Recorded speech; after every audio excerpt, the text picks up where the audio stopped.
Er had de laatste weken een soort onrust west in de reetriedwraad. Alle gaat te krijgen maar de strijd om het topsportreetrieden in Nederland.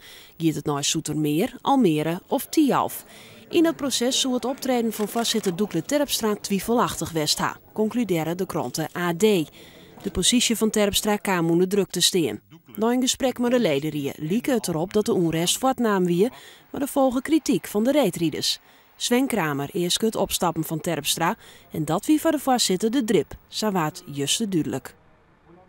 Zoen wat zeggen willen op de situatie dat hij nou aan het stieren is? Nee, lees mijn brief en dan heb je meer toelichting krijgen. Dat is voor jou op dit tijd voldoende? Dat is op dit moment genoeg.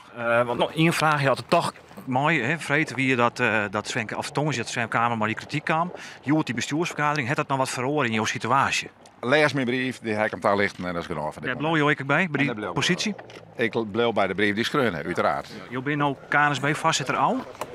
Het is jong ledenraad en het wordt is een ledenraad.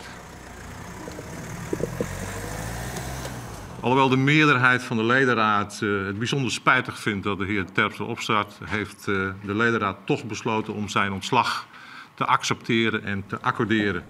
De rest van het reetriedersbestuur bleef vol on. De 4 oerbleune bestuursleden vinden het in het Olympisch skiën net verantwoord om ek op te stappen.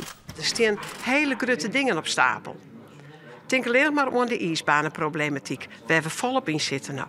Er zijn allerhande oorzaken waar we druk met wanden binnen. Het zou onverantwoord wezen aan we nou ophouden. Dat ging gewoon niet.